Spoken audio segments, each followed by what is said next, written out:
होगा यार। सभी को मेरा प्रणाम। लंबे समय के बाद मैं ऑनलाइन हुआ हूँ।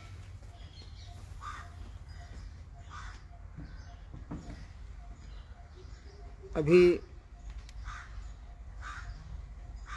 कोरोना का जो प्रकोप है घट तो जरूर गया, लेकिन सावधानी उतनी ही बरतनी है।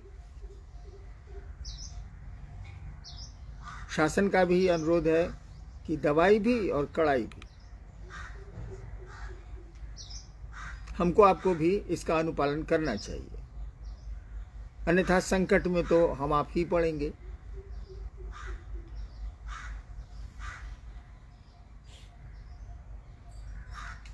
अब आ गई शिवरात्रि,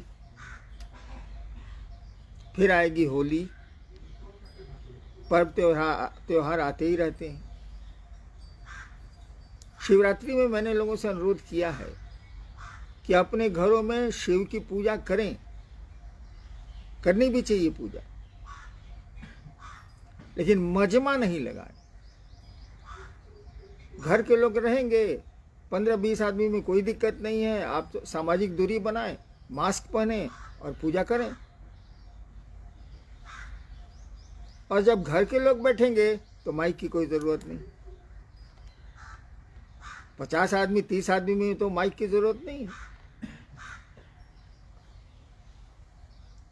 इसका ध्यान रखा जाए। अभी भीड़ इकट्ठा करना हमारे आपके लिए अच्छा नहीं है। असुविधाएं हो सकती हैं, परेशानियां हो सकती हैं। सरकार भी ऐसा ही कह रही है। शिव की बारात जो निकलती थी देवघर और रांची, सब जगह बंद है। सरकार ने बंद किया है इसके लिए नहीं कि बंद करना है, इसलिए किया है कि आम जनता को, हमको आपको दिक्कत नहीं हो, कठिनाई नहीं हो। जहां तक चर्चा का प्रश्न है, चर्चा का सवाल है, साप्ताहिक चर्चाएं चालू कर दी गई, लेकिन अन्य चर्चाओं पर अभी भी रोक। साप्ताहिक चर्चा में अगर 20-25 लोग रहते हैं, सप्ताह में जो चर्चा होती है जहां तक 20-25 लोग रहते हैं, सामाजिक दूरी बनाते हैं और मास्क पहनते हैं, तो इसकी अनुमति है। लेकिन साप्ताहिक चर्चा के बहाने अन्य चर्चाओं की अनुमति नहीं है। इसलिए नहीं है कि दोनों चर्चाओं में कोई अंतर है, अंतर कुछ नहीं है, मात्र भीड़ का सवाल है, ज्यादा संख्या का सवाल है। संख्या बढ़ेगी तो हमको आपको होगी असुविधा। इसलिए मेरा अनुरोध होगा आप लोगों से, है भी, कि अभी कोरोना से भय की जरूरत है। लड़े हम जो जरूर, सुरक्षा तो करेंगे ना। तो सुरक्षा के ख्याल से, कोरोना से बचने के ख्याल से ये अभी तक हम लोगों ने रखा है कि हम लोग अभी मजमा नहीं लगाएं, भीड़ इकट्ठी नहीं करें, कोई सांस्कृतिक कार्यक्रम नहीं करें, उचित नहीं होगा। वैसे भी माइक जब लगाएंगे आप, तो कानून तो कहता है कि प्रशासन से आपको अनुमति लेनी, और इसकी जरूरत भी नहीं है। अब 30 आदमी 40 आदमी में माइक क्यों लगाया जाए, लाउड स्पीकर क्यों लगाया जाए? चलिए देखते हैं, सवाल बहुत आए हैं, कुछ का उत्तर कोशिश करते हैं हम लोग की दे पाए। जी, जो आपने अभी कहा, साप्ताहिक परिचर्चा और तरह की चर्चाओं से क्या भिन्न है, ये जिज्ञासा भी आई थी लुधियाना पंजाब से। मुझे लगता है कि ये स्पष्ट हो गया होगा उनको। तो हम लोग आगे में है कि आपकी लिखी हुई एक पुस्तक आओ चलें शिव की ओर, जिसका विमोचन अभी 16 फरवरी को हुआ और बहुत सारे लोगों को मिला है और मिलता जा रहा है। ये आपके 40 वर्षों के आध्यात्मिक यात्रा का निचोड़ है ये पुस्तक। उसकी कुछ पंक्तियां ऐसी हैं जिसको पढ़ के लोगों ने अपनी जिज्ञासाएं भेजी हैं, जिसमें एक जिज्ञासा आई है कि आओ चले शिव की ओर में लिखा हुआ है कि व्यक्ति के मन में शिव को अपना गुरु मानने का संकल्प यदि लंबे समय तक स्थिर रहता है तो किसी बाह्य साधन की कोई आवश्यकता नहीं है। कृपया समझाने का प्रयास करें। जिज्ञासा सुनिए आपने। आओ चलें शिव की ओर। पुस्तक की पंक्ति है कि अगर यदि लंबे समय तक शिव को गुरु मानने का संकल्प स्थिर रहता है, माने हमारे आपके मन में रहता है, तो किसी बाह्य साधन की जरूरत नहीं। क्यों? खेला मन का है, शरीर का नहीं है। कोई भी संबंध मन बनाता है वो धरती पर बनाए या शिव से बनाए या देवताओं से बनाए।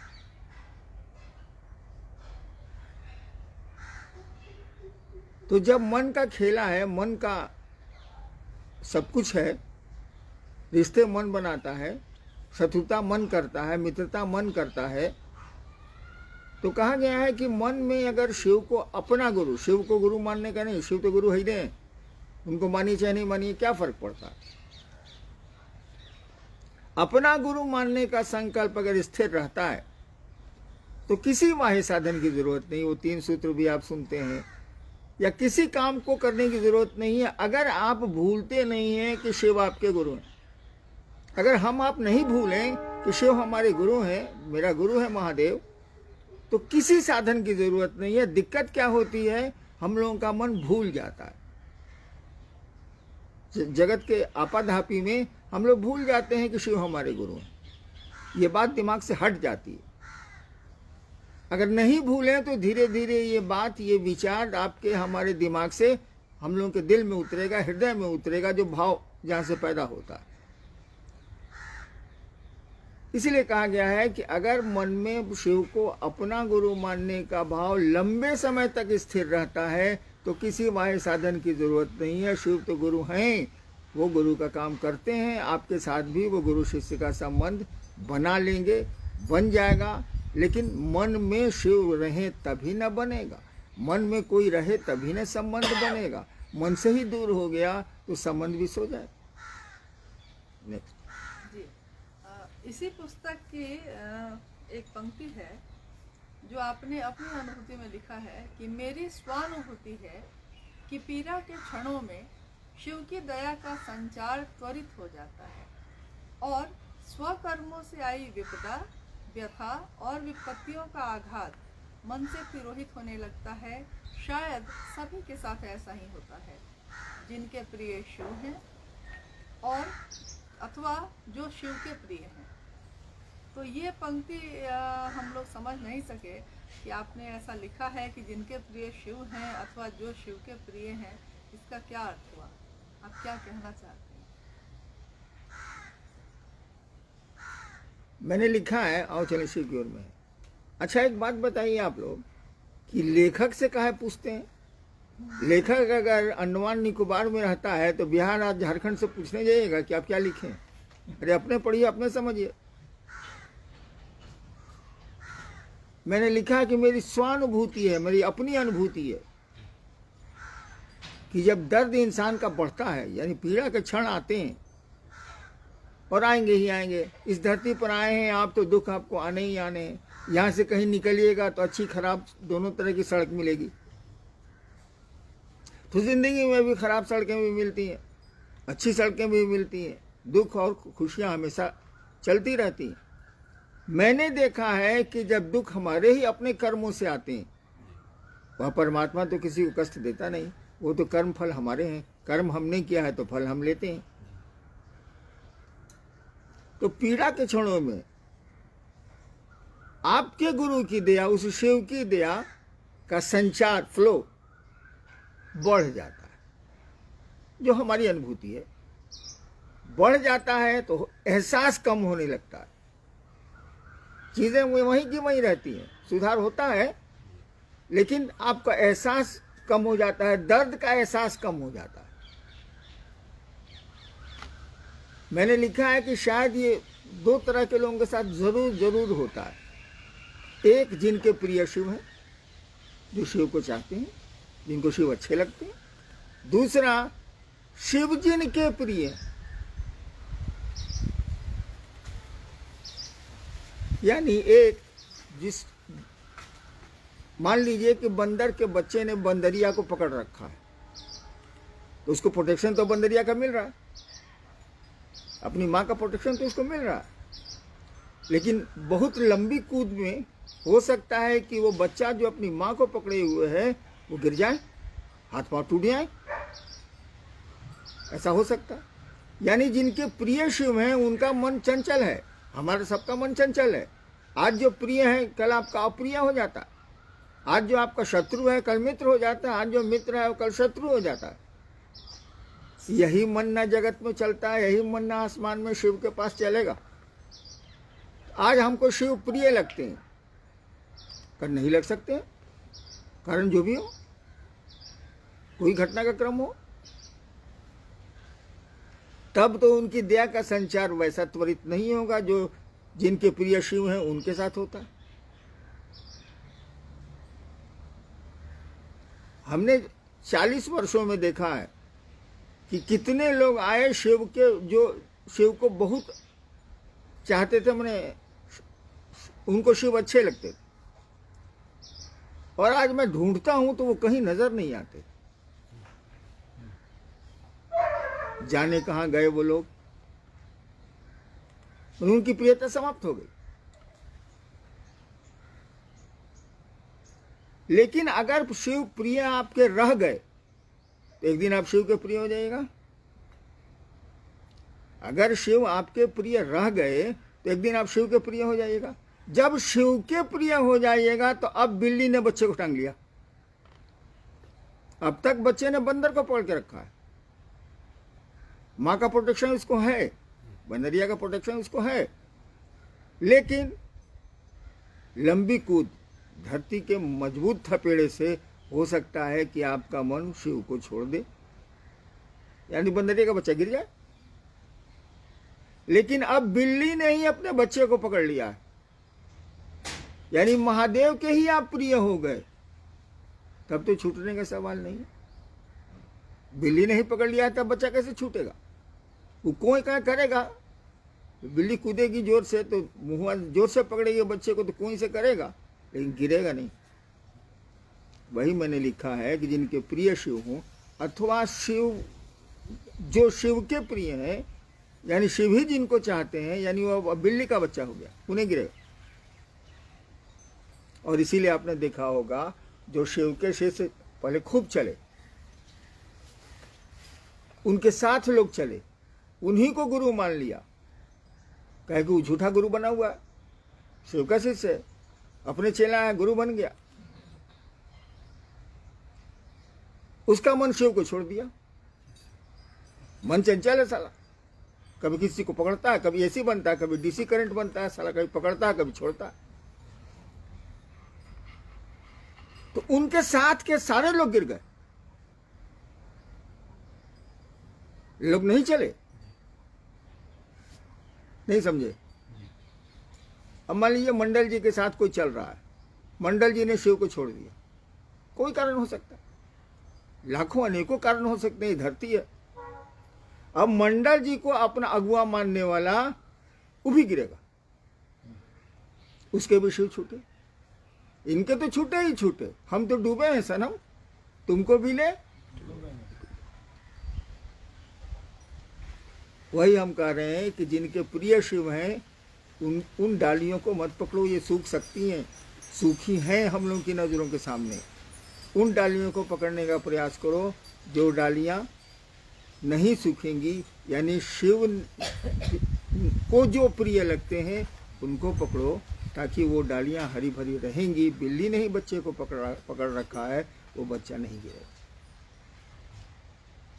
बस ये कौन सी आदत है, कोई किसी ने किताब लिख दी, अब लेखक को मुआए जा रहे हैं। दूसरा लेखक क्या करेगा, जो हमने 40 साल में शिव को समझा और दुनिया को समझा, लिख दिया। अब 73 साल का हो गया, अब दुनिया से जाना है इसीलिए लिख दिया, और समय नहीं मिला था, लॉकडाउन में मिल गया तो लिख दिया। चलिए, तो स्वाभाविक है, आपने इतना कष्ट किया है लिखने में, तो थोड़ा समझाने में तो समय देना होगा, क्योंकि सामान्य प्रवृत्ति से सामान्य जो समझ है उसमें थोड़ा समझने में दिक्कत होती है। और आपने कहा भी है कि ये पुस्तक दिमाग से नहीं समझी जा सकती है, दिल से समझना पड़ेगा इसको। हाँ भाई, जी, इस पुस्तक को दिमाग से नहीं समझ सकते, इसीलिए कि वो दिमाग से लिखी नहीं गई, दिमाग से समझिए कैसे। जी वो पुस्तक दिल से लिखी गई है। और सच पूछिए तो मैंने लिखा भी नहीं है, कलम मेरी थी, कागज मेरे थे, लिखाने वाला कोई दूसरा कोई था जो हमको आपको दिखता नहीं। जी तो ये दिल की बात लिखी गई है तो दिल से ही न समझिएगा। शिव विचारों से नहीं पकड़ाएंगे, भाव से पकड़ाएंगे। इसलिए खुद ही भाव सत्ता है, भाव से पकड़ाएंगे। भाव सत्ता को दूसरी चीज से कैसे पकड़ लेंगे आप? ये किताब अगर भाव से लिखी गई है तो आपको भाव से पकड़ना होगा। और भाव दिल का पक्ष है, दिमाग का नहीं। दिमाग से विचार पैदा होते हैं। हाँ जी इसमें आपने इसी पुस्तक में ये आपको क्यों लिखना पड़ा है कि मार्ग शिव शिष्यता का है और मंजिल भगवान शिव स्वयं। ये पंक्ति इस पे भी खत्म हो सकती थी कि मार्ग शिव शिष्यता का है और मंजिल भगवान शिव, लेकिन आपने इसमें एक शब्द जोड़ा है कि मंजिल भगवान शिव स्वयं। इसका क्या अर्थ होता है? इसमें क्या अंतर है? मैंने लिखा है मार्ग शिव शिष्यता का है। मैंने आपने शिव को गुरु माना है तो मार्ग शिव की शिष्यता का है। मंजिल शिव, तो शिव पर मैंने छोड़ा नहीं। इतने ही से काम चल सकता था कि मंजिल शिव, भगवान शिव। नहीं, हमने लिखा कि मंजिल शिव स्वयं, खुद। यानी शिव शिष्यों में कोई बाबा जी नहीं है, शिव शिष्यों में कोई अगुआ और श्रेष्ठ नहीं है। और अगुआ श्रेष्ठ हैं तो देख लीजिए क्या हो रहा है। अभी वीडियो वायरल हुआ है मुजफ्फरपुर साइड का। लग रहा है कि साहब एकदम महिलाएं हैं, लाल कपड़ा में हैं, एक आदमी खूब फूल माला पहने हुए है। तो हम लिखे नहीं हम कि शिव स्वयं।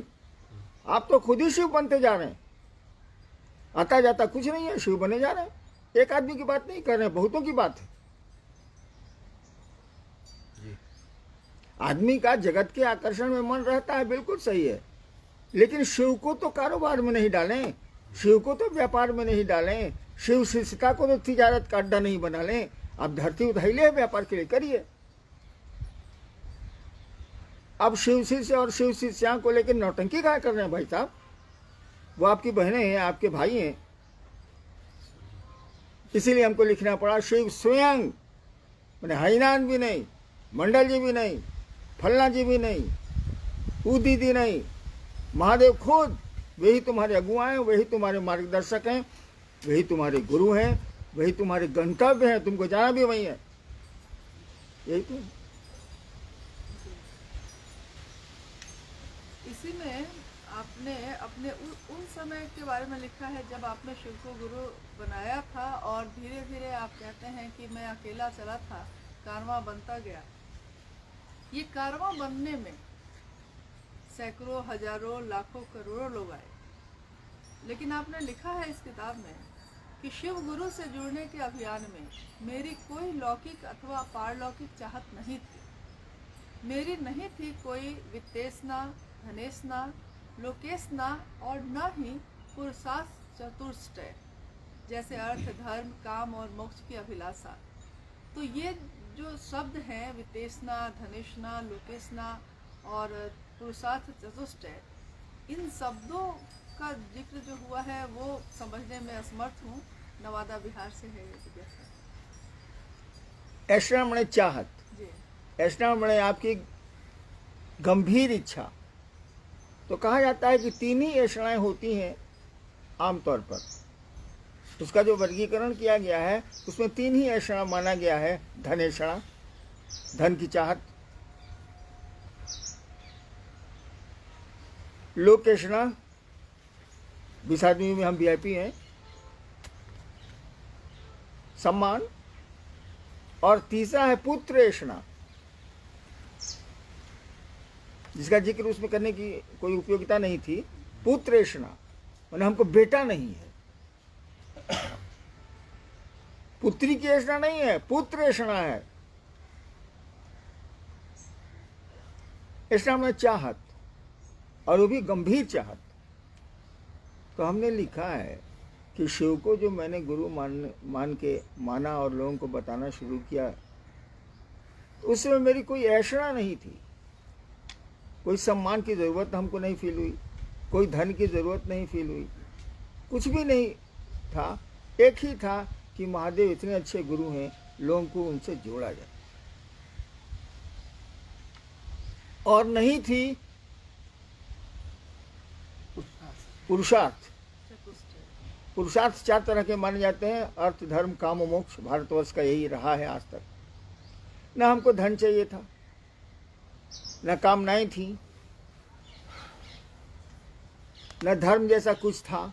मूल धर्म का तो था, ताकि धर्म वही होता है जो जिसे धारण किया जाए। और मोक्ष की चाहत, मोक्ष लेके हम क्या करेंगे? जो मेरी मानसिकता है, मोक्ष लेके हम क्या करेंगे? एक तो शिव है, एक तो ईश्वर है, तब तो जगत का ये हाल है, इंसान की ये स्थिति है। दूसरा कोई भगवान बन ही जाएगा तो क्या फर्क पड़ेगा? तो मैंने कभी मोक्ष वगैरह चाहा नहीं, और शिव को चाहा कि मैं शिव हो जाऊं, मैं सिद्ध हो जाऊं। ऐसी कोई मेरी चाहत नहीं है।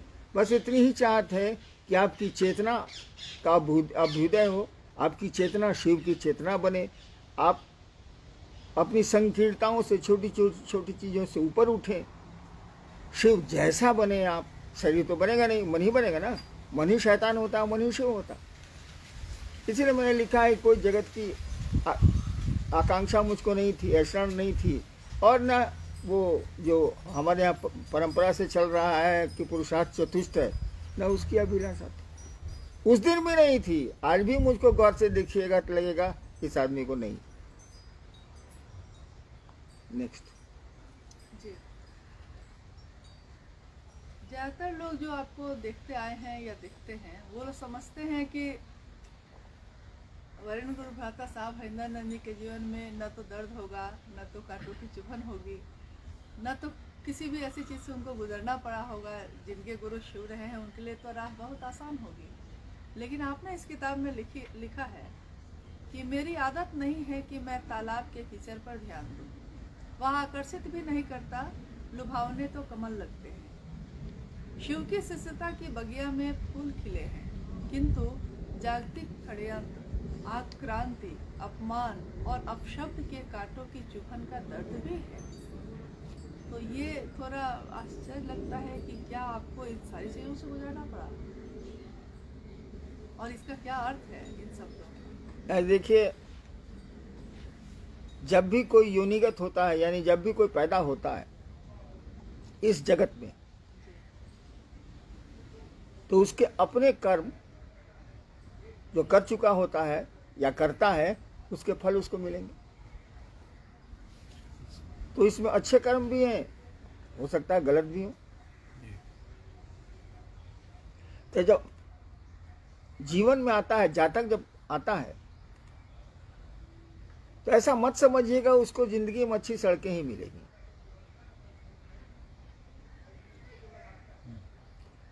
आप भी शहर में चलते हैं, कहीं चलते हैं, तो आपको हर जगह अच्छी सड़क मिलेगी, इसकी कोई गारंटी नहीं ही मिलती है। कम से कम घर तक, एनएच तक जाने में, घर और एनएच के बीच में तो ऊबड़ खाबड़ मिलता ही मिलता। एनएच पर भी दिक्कत है, जहाँ था वो तो होना ही होना। तो जीवन में तो मिलेगा। मेरे पिता भी क्लास 1 अफसर थे, बाद में शिक्षा विभाग के बिहार के निदेशक भी हुए, डायरेक्टर भी हुए। लेकिन बचपन से मेरी कुछ आदत ऐसी थी कि किसी को अच्छी नहीं लगेगी। अब बच्चे से मसान में मैं रह रहा हूँ, अफसर का बेटा हूँ, शमशान में रह रहा हूँ। आप धरती में फंसे हुए हैं, मैं महादेव महादेव कर रहा हूँ, तो आपको तो अपने अनुरूप कोई हरिनाम मिल नहीं रहे, तो हमको तंग कीजिएगा। आपको चाहिए पैसा, हमको नहीं चाहिए। मैं क्या करूँगा पैसे? मरूंगा कि पैसे इकट्ठा करूँगा? तो जिसको पैसा चाहिए, अगर वो मेरे साथ रहता है, तब तो वो मेरा शत्रु, वो हमको अपना शत्रु समझ रहा। नहीं क्लियर हो रहा है? शत्रु समझेगा। आपकी चाहत दूसरी है, मेरी चाहत दूसरी है, तो टकराव तो होना ही होना है। तो टकराहट होती रही। तो मुझ पर आक्रमण भी होते रहे, अटैक, आक्रांति मन आक्रमण, अपशब्द, गालियां भी दी गई। और क्या जी? अपशब्द के कांटों की चुभन। नहीं, और शब्द भी है उसमें जी, आक्रांति, अपमान। अपमान। जी, आपके मन के लायक नहीं हम होंगे तो आप अपमानित करिएगा ना हमको। तो जब तक मैं सरकार में था, शासन में था, हमको अपमानित करने का आपको मौका नहीं मिला, साहस नहीं हुआ। जब नौकरी छूटी तब मौका मिल गया कि वो इस साला बूढ़ा हो गया, इसको अब तंग करो, तो चारों बल से भाला मारने लगे लोग। बचपन में भी पिता के मन से नहीं चला मैं, कोई चाहेगा पढ़ता लिखता नहीं है, यही करता है। तो गलती मेरी है, गलती लोगों की नहीं है। हर एक आदमी अपने मन से चलता है भैया, आपके मन से क्यों चलेगा वो? उसको पैसा चाहिए, उसको सुविधा चाहिए। और मैं तो भाई जमीन पर सोने वाला आदमी, कुर्सी दे दीजिए बैठ जाऊंगा, जमीन पर नहीं दीजिए जमीन पर बैठूंगा। लेकिन आप तो जमीन पर बैठने पर आपको खराब लगता है, तो मैं कुर्सी नहीं दूंगा तो आपको खराब लगेगा। एक आदमी बैठा हुआ था, 20-25 आदमी बैठे हुए थे, चाय आई, अब चाय देने वाले ने एक आदमी को चाय छोड़ दी, भूल गया वो, उस आदमी ने मांगा नहीं। ये घटना 22 साल पुरानी है, उसके बाद वो आदमी नजर नहीं आया। हमने खबर भी भिजवाई उसको, तो कहा कि नहीं हमको चाय उनके नहीं मिली, हम नहीं जाने। इस मानसिकता से आप जीते, हम जीते। तो इस मानसिकता का जो आदमी रहेगा वो आपको कैसे लाइक करेगा भैया? वो कह रहा है सिनेमा हॉल में चलो, आप कह रहे हैं जा रहे हैं मसान। वो कह रहा है कि चलो क्लब, आप कह रहे हैं शिव चर्चा में हम जा रहे हैं यार, तो पसंद कैसे करेगा भाई? तो आक्रांति भी मेरे साथ आई, मैंने आक्रमण का, लोगों ने आक्रमण भी किए कि मारो सारे को, गालियां भी दी।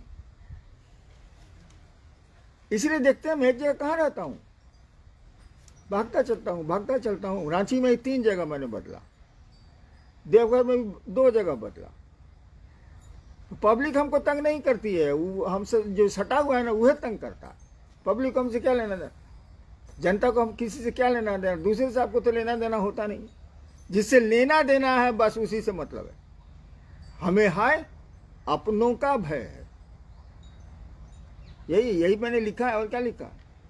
हाँ, लेकिन जो मैंने काम किया महादेव की दया से 80 से लेके अब तक, उस फुलवारी में फूल खिले हैं भाई साहब। ठीक है, कांटों की चुभन भी है, उसी में आगे हमने लिखा है कि सड़े हुए पानी को कौन देखता है, लेकिन जब कमल खिल जाते हैं ना तो हम लोग गाड़ियां रोकते हैं, एको को तोड़ो नहीं यार। कमल नहीं रहता है तो नाक पर रुमाल रख के गाड़ियां पास करती हैं, कीचड़ महकता है। लेकिन कमल रहता है तो कैसा हम लोग करते हैं, ए गाड़ी रोको जी, कैसे कमल तोड़ो ना, क्या खूबसूरती है।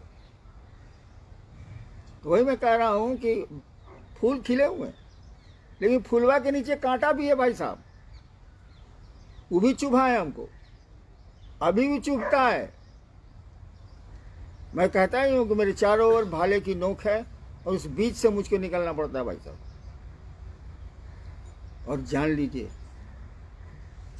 शिव की ओर सामान्य आदमी चलता है, उसके दर्द का एहसास हमको आपको नहीं है, उसकी पीड़ा का एहसास हमको आपको नहीं है। जैसे शिव सामान्य दिखते हैं, सामान्य व्यक्ति भी शिव की ओर ही चलता है, और वो चलता है तो चलता है। हाईनान ने अपनी ज़िंदगी में एक सामान्य आदमी का जीवन गुजारा है, अभी भी वही स्थिति है, और शिव की ओर चल रहा हूँ। कोशिश करता हूँ कि लोग भी चलें और लोग भी चलें, कम से कम आप सुंदर तो होइए, आपका मन सुंदर तो हो। नेक्स्ट जी, आपने उन सभी लोगों के लिए जो 1980 के दशक से लेकर अब तक चल रहे हैं, चलते रहे हैं और पूर्व में भी चले हैं, उनके लिए लिखा है इसमें कि बहुतेरे शिवसे से 1980 के दशक से ही बड़ी लगन और तन्मयता से शिव गुरु पथ के अनुगामी हैं। मैं अवनत हूँ घनेरों शिव शिष्यों के सामने, जिन्होंने वर्षों से शिव गुरु और उनकी शिष्यता को व्यापक करने के निमित्त निरंतर सफल प्रयास किया है। सचमुच वे महान और प्रणम्य हैं। शिव गुरु के पथ पर शिव शिष्याओं के निरंतर योगदान ने मुझे सदैव उनका ऋणी बनाया है और मैं उनका ऋणी हूँ। दुनिया आपको प्रणाम करती है और आपने इसमें लिखा है कि मैं प्रणम्य हूँ, मैं झुका हूँ, अवनत हूँ। ये आपने मतलब क्यों लिखा? देखिए, महादेव ने तो आके आपको नहीं कहा कि तुम दूसरों को शिव का शिष्य बनाओ। मैंने कहा 10,000 साल के इतिहास में दूसरों को शिव का शिष्य बनाने का उद्घोष हईना नामक आदमी के द्वारा किया गया और आप चले,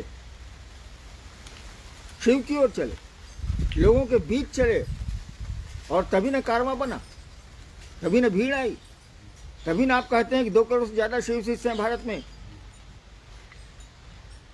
नहीं,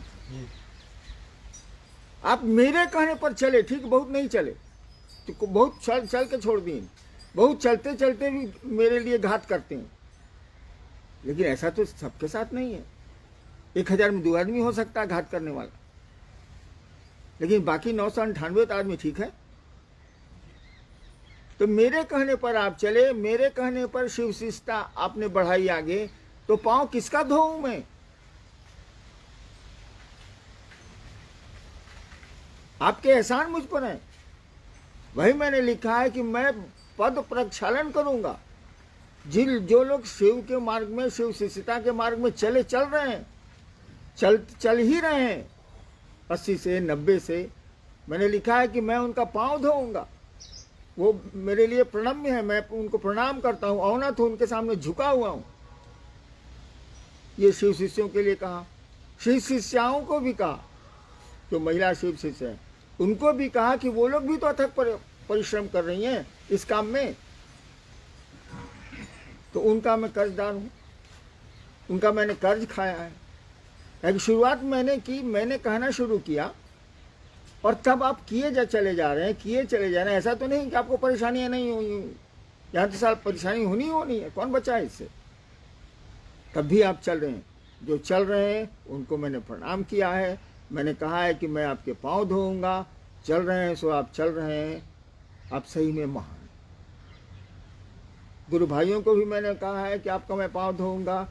गुरु बहनों को भी मैंने कहा है कि मैं आपका ऋणी हूँ, आपका कर्ज मैंने खाया है, आपके एहसान मुझ पर हैं। आपने शिव की दिशा में पांव बढ़ाए हैं, लोगों को शिव की ओर प्रेरित किया है, महादेव की ओर। चलिए भाई, सबको प्रणाम।